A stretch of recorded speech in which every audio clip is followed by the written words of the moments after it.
Leo Tolstoy would have looked at your writing and said, "What the hell is this crap, bro?" And today we're going to talk about Leo Tolstoy's main criticisms of authors, because my name is Ian and I've been on the grind. I've been reading Leo Tolstoy's letters because I love doing deep dives into authors here on Write Conscious. And if you look at the playlist down below, you will see, a playlist that is growing every single week on Tolstoy's books, his life, and his writing philosophy. And so in countless letters, Tolstoy will read someone's short story and give his feedback. And 99% of the time, these are the types of things that he says. Just as in speech, the spoken word is silver and the unspoken one gold, so in writing, I would say that the written word is tin and the unwritten one gold. Don't spare your labor, he advised an author in 1890. Write as it comes, at length, and then revise it, and above all, shorten it. In the business of writing, gold is only obtained, in my experience, by sifting. And Tolstoy is 100% correct here, because every single day I read and edit authors' writings, much like your own. And my number one piece of advice and criticism and what I have to sit and labor over is shortening these pieces of work. And we've all heard this advice before, right? The authors who I'm revising have heard this advice before. So why is this still a problem? And today I'm going to give you a technical answer to that question. Because yes, psychologically, we are living in a very narcissistic era where people think they are these grandiose writers and they have this important message that they want to put out. And because book talk has taken over the world and because no one cares about writing anymore, they feel like self-indulgent. They feel like they can just do whatever they want and write these terribly long novels or stories that aren't actually refined and aren't actually standing on the shoulders of the people behind me on the bookshelves. And so there is a sense of that for sure. People are just self-indulgent and don't care. And their ego is too big to kind of look and revise at what they're doing. But that's the easy answer. And that's where most writing tubers would end the video. But let's talk about the real here. And this is going to be somewhat nuanced, but most authors have a very flat verb to sentence ratio. And I don't want to get too nuanced and technical when it comes to sentence structure, because there is obviously an intuitive part of writing and revising that doesn't require you to micro every single sentence. But great writers, most of the time, unless they are doing dialogue or like some odd scene, are using at least 3 verbs per sentence. And the way you can calculate that is look at a paragraph of your writing and count the number of sentences, then count the number of verbs, and then do some division. And so if your sentences are below 3, that doesn't mean that they are bad, but it is something that you can start to be suspicious of, because verbs are images. Verbs are actually reality. They create images, they create flow. And if there aren't images and flow in your work, in your story, then what is actually happening? How important is it? And obviously there could be useless verbs and flow and like that don't matter. And those are when entire scenes can get cut. And that's a whole other story. But on a sentence by sentence basis across your entire short story or book, if you know how to actually write sentences properly and have put a ton of time into it and learning that craft, whether by studying it directly or just learning on your own, then you will realize that you can shorten a lot of those sentences by adding more verbs and creating more action.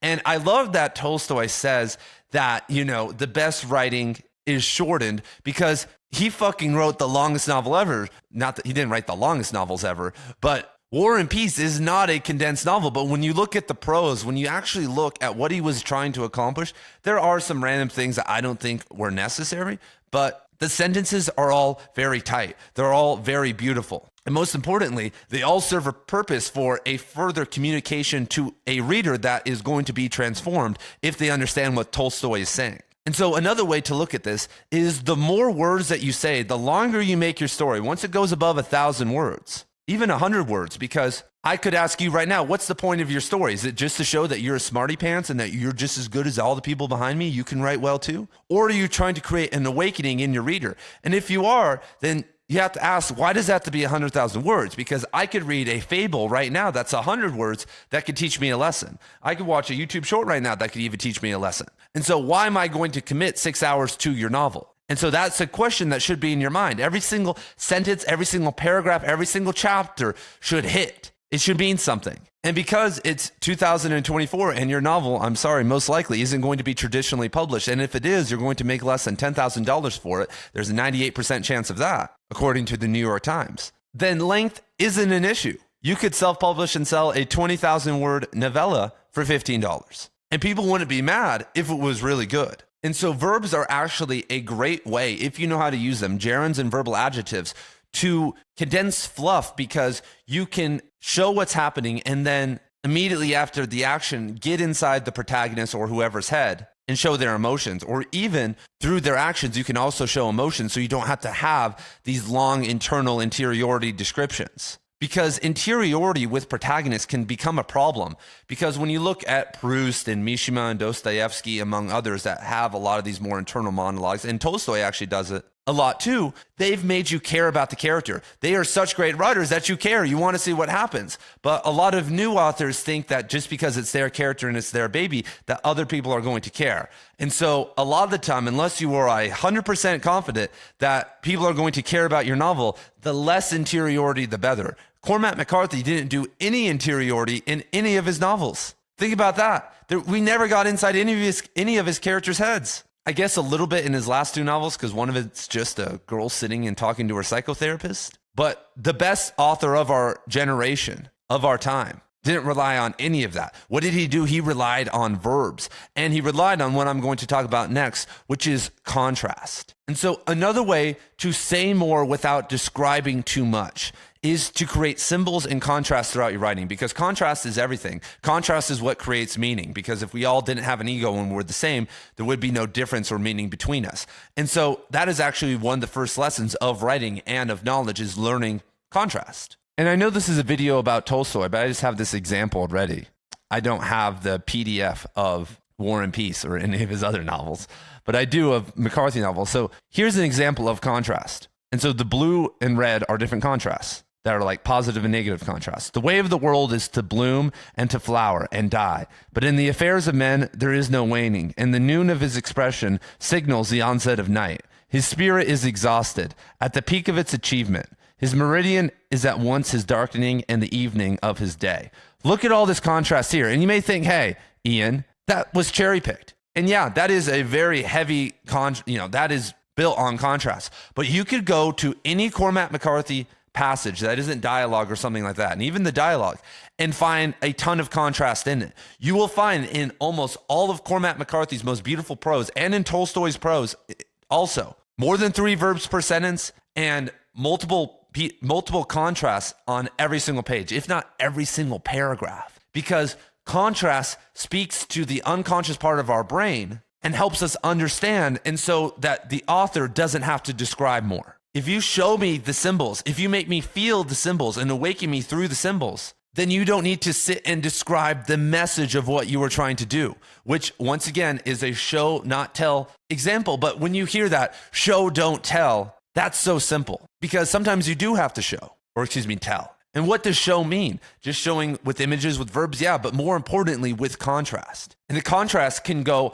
obviously with big stuff like dark versus light and the environment versus the protagonist. But more importantly, you can do contrast in the length of your sentences with the different types of words you're using. If you're using Old English or Latin verbs, there's so many different tricks that you can do that I'm not going to talk about here, that I'm going to talk about over on my free writing school, everybody. If you want to join my free writing school, which is 100% free and is going to be the best free writing community anywhere, it is launching on October 14th. And I would love if you go get on the wait list right now. When it opens, you will be immediately notified. And it is going to have daily writing challenges, weekly writing challenges, writing contests where you can show your work, and a whole community where you can talk to other people, and me teaching how to build your audience, how to write better, and how to write more. I also have a free guide to Tolstoy's work down below that details my favorite Tolstoy novels, what order you should read Tolstoy in, and over 50 of Tolstoy's favorite books and literary influences. And so if you're interested in that and getting into Tolstoy or expanding your reading list with a bunch of esoteric Russian authors and authors that you know, go check that out. But Tolstoy was also a major sucker for clarity. He loved that word, and I love that word. That is the best buzzword for writers ever. Clarity. because Tolstoy believes that anything that reduces clarity of your main message, of your main idea, and yes, you should have one. There should be a theme. There should be a message at the end. You're just saying, oh, just a reflection of life, or just, thinking about the evil of the world. That is not enough. Tolstoy was trying to do something bigger, something more philosophical with his works, and you should be too, because most likely you don't have the time, you don't have the education, and you are living in a world with digital technology. So you can't compete with these people. You can't write as literary as a Tolstoy, as a Dostoevsky, as a Cormac McCarthy. You can't compete with them. Hopefully you can. Maybe you can. I wish that you can. And I wish you the best on that endeavor. But most likely for most of us, we don't have 6,000 or 7,000 hours to revise a novel. So what do? Instead, I think that with a couple thousand hours of revision, you can create a transformative novel that is literary, but can change millions of people's lives. But hear the ordering there. It's transformative and literary. It's not literary and transformative. The A side in 2024 is transformative, because I hate to say it, but I have read over the course of the last 5 years of this channel, probably close to 1,000 people's short stories, part of their novels, if not their entire novels, their poems. And I have never seen anyone yet compete with any of the greats. But I've read stuff that is more transformative than any of these people behind me. That's shown me something from a different angle, or done something and awakened something in me more than the greats. We are living in a wake-up era. And so it's fun and cute to be a pomo and to obscure things. But when you look at David, if you look at Infinite Jest and Gravity's Rainbow, even though they are confusing at times and very lengthy and sometimes very fluffy, they have a message of transformation. I mean, Gravity's Rainbow could have multiple messages, but it awakened me to the military industrial complex and like programming and stuff, like Slothrop being programmed and all of that, and his path and identity and paranoia. Like it awakened me, I should say, over a decade ago. And I've never been the same since. Infinite Jest helped me understand addiction, helped me understand family trauma more so than Tolstoy did. And Tolstoy was a believer in waking people up. And when you look at Tolstoy's work, what is art? That's what he's talking about. He's talking about you conveying your emotions, your beliefs, your convictions to the world. And if you can mask that through art, if you can kind of deliver that without being like, we've all read those novels where it's like, oh, this is a communist novel. They're trying to make me a communist, or they're trying to make me a libertarian or a Christian or something. We've all read those before. But if someone can hide it, and I've read a lot of Christian novels, like the Chronicles of Narnia, like after that, I went and reread the Bible. I'm not a Christian, but it got me deeper into theology. That's beautiful. Same with Tolkien. Same with so many other authors. That's great. Anyway, you guys kind of get the point. And so this isn't a party where we get to, this isn't like a stress session. Like, isn't that what they did in like Maoist China or whatever, and Jim Jones, where we all confess our sins and like hurt each other? But I'm at least advocating for you guys that for every indulgent thing that you do that isn't actually transformative and you're trying to be literary, do something transformative. If you write 10 short stories a year, make 5 transformative, make 5 super wonky, and just have no meaning other than art itself and like you trying to push the limits. We need you